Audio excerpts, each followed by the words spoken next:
So I'm back from our epic Northern Lights adventure, and I think it's time for me to unpack this big, beautiful suitcase for you and share my most used and favorite items and my packing regrets. And boy, do I have some big ones. Let's go. Hello and welcome, or welcome back.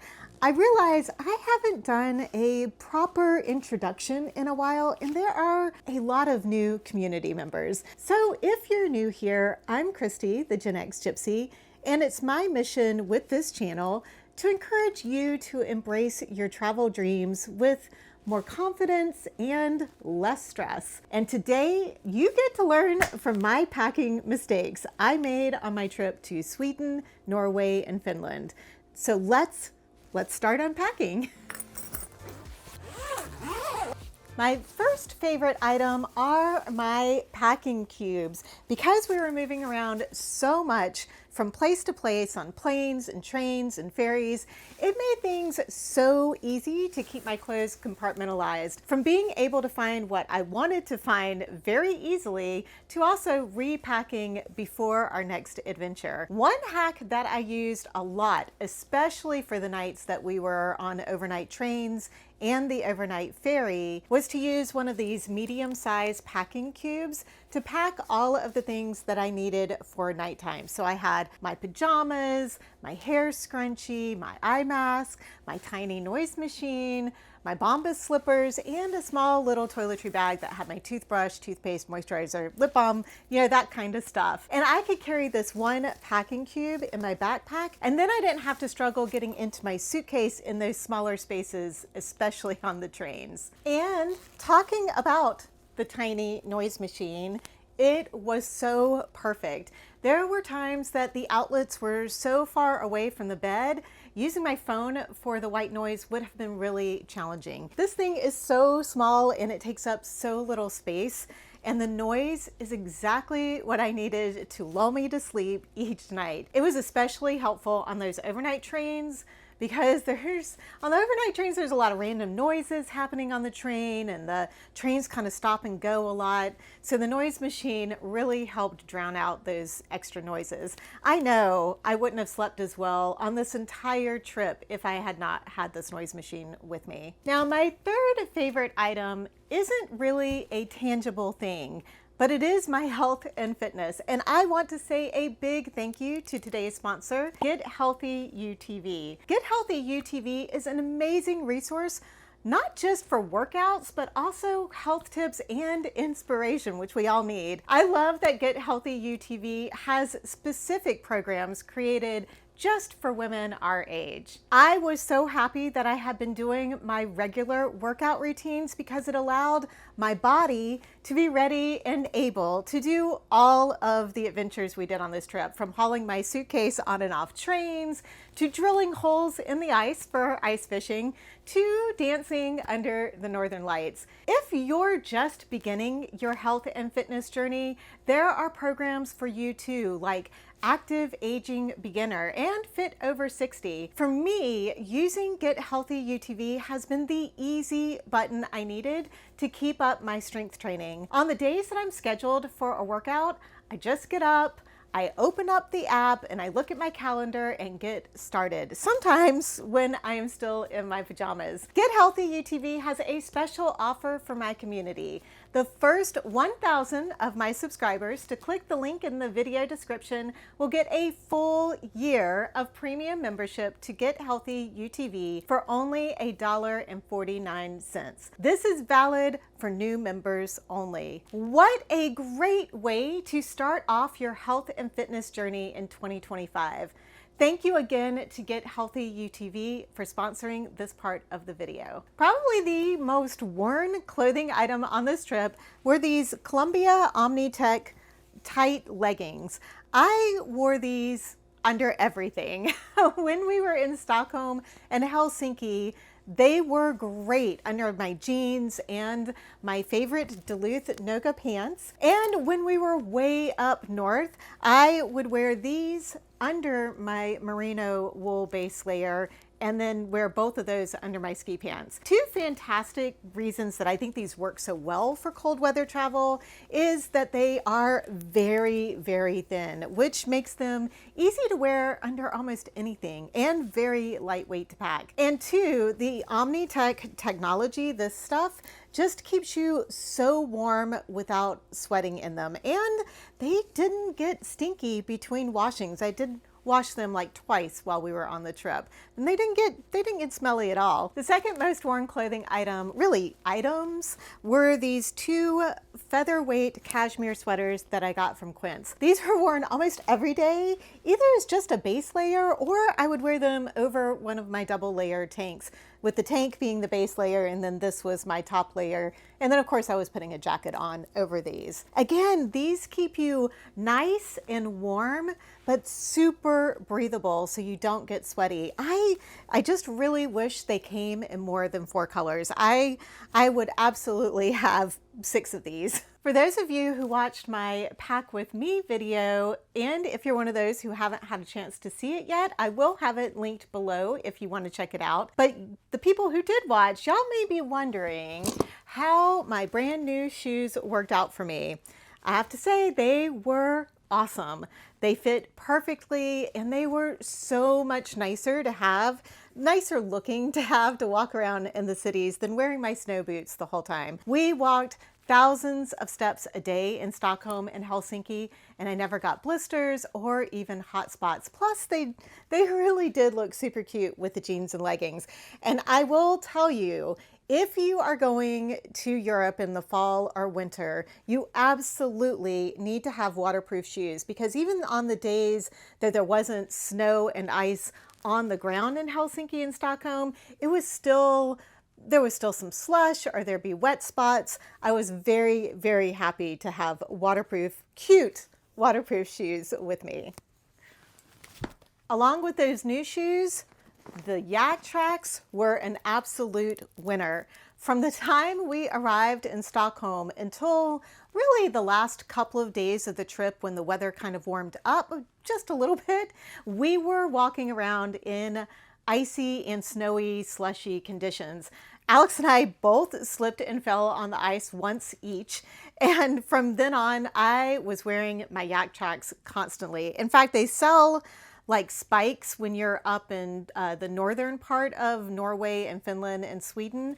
But I really liked my Yak Tracks a lot better. They're not as likely to like stab you in the finger. So these, I would absolutely encourage you to get these if you're going somewhere snowy and icy, whether that's Iceland, Alaska, Norway. They don't take up any space. They're super light, and they will save your butt, literally. I gotta shift position. Oof. Oh, gosh.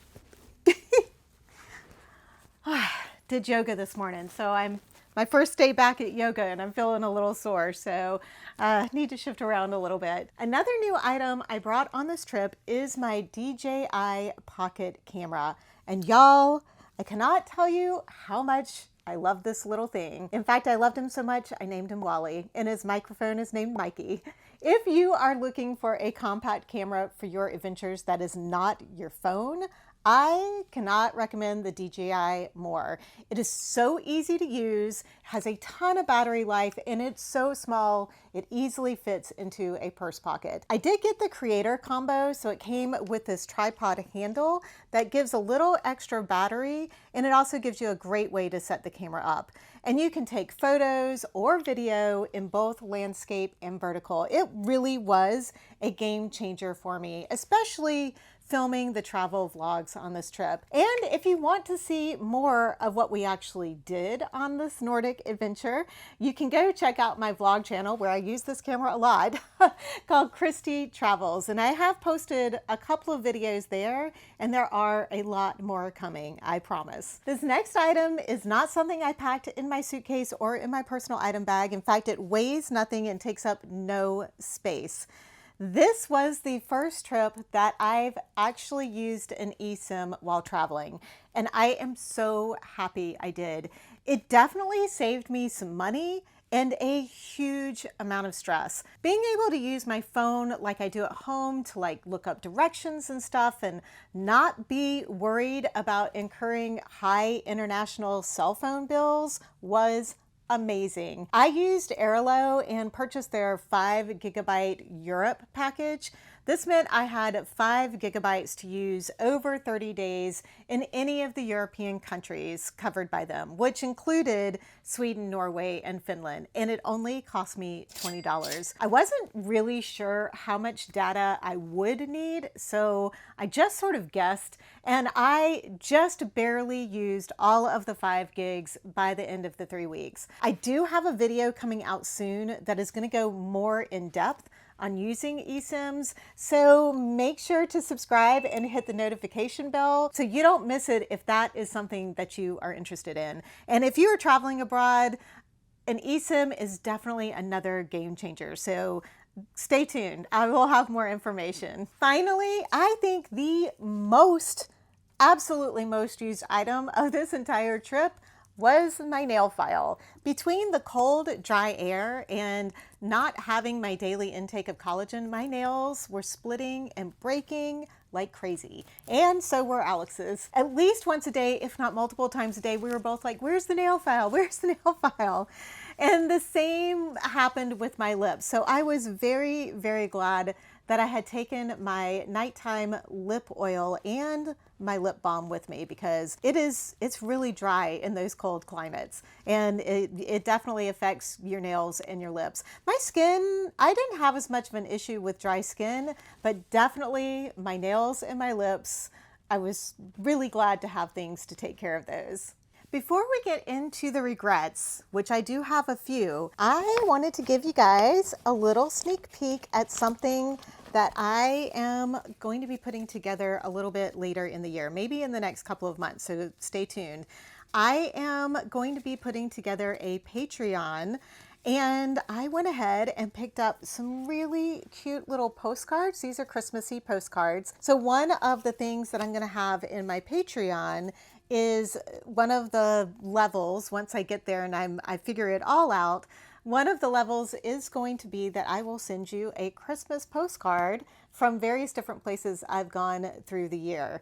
So stay tuned and let me know in the comments below if you belong to other Patreons. What are some of the things that you really like in the Patreons? What are some of the exclusive items that you like to get with the Patreon account? I'd love to get some feedback from y'all, because I want to make this for the community, but also to help, support the 2 channels that I have going. It's a lot. It takes a lot of time and a lot of money to keep all of this going. So yeah, let me know what you would like to see in the Patreon, and here's a little sneak peek at something that you might get in the future. Now, let's get into the regrets, of which I have a few. And my number one regret is the backpack that I chose to take. This beautiful Aloha Backpack. Now, I love the pattern on this backpack, and that my big ass 15-inch laptop can actually fit in it. However, there are limited pockets, just this one pocket on the front, and the water bottle pockets are kind of on the small side. But those are not huge deals to me. What made this backpack a huge pain in the neck is that the zipper would unzip on its own. As I'm walking through the airport or a train station, if you put too much stuff in the backpack and then I wore it on my back, the zippers would start to unzip, not just a little bit, but as you can see, all the way down the sides. I finally used a safety pin to keep the zipper shut, and luckily I didn't lose anything out of the bag, but it was a huge pain in the ass. So this backpack from now on is just going to be used for beach days and nothing more. Sorry, Aloha. I really regret not taking my Love Look backpack with me, which is my normal backpack I take on big trips. The second regret I have is not bringing a lightweight set of pajamas or a nightgown. Everywhere we went, everywhere we stayed, except for the snow hotel, but including the trains and the ferries, got really hot in the middle of the night. And we didn't really have a way to regulate the temperatures. I mean, we opened a window here and there, but most of the time we couldn't do that. I had this super cute pair of PJs, and they're not really heavy, but I was still really, really hot in them. So next time I am definitely bringing some PJ shorts and a tank top, or, you know, just a nice lightweight nightgown, something like that, because it's crazy. Even at negative 20 degrees in a hotel, I was sweating inside. Regret number 3 is not bringing a larger packable duffel bag. Now I did bring, where is it? Here. I did bring my packable backpack, but it just wasn't big enough for all the souvenirs. I thought I had packed with enough extra space in my suitcase for souvenirs, but it wasn't the space that ended up being the issue. It was keeping the weight of my suitcase under 50 pounds or 23 kilograms. We ended up with a couple of large tote bags from a store in Helsinki, and we used those for all the overflow that we had traveling home.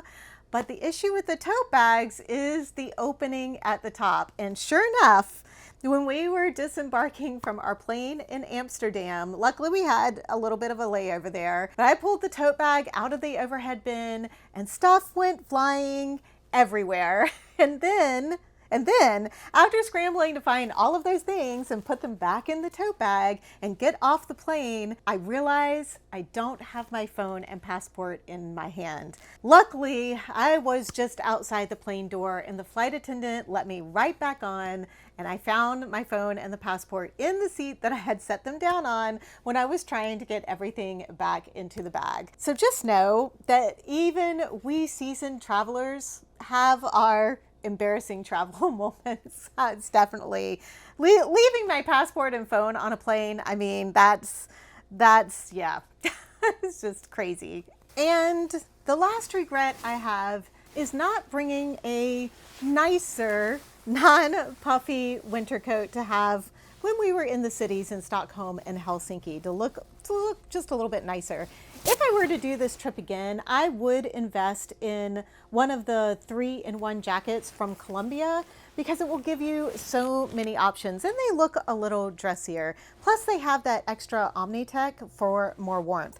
Alex brought a beautiful dark green wool coat and she just looked so put together when we went out and about when we were in the cities. It just looked really cute. And I would probably still bring one of my packable puffy jackets, but it would be nice to have something just a little bit dressier. If you are planning a cold weather adventure, maybe to Iceland or Alaska or even the Nordic countries like we just did, check out this video next for a comprehensive list of what you should pack.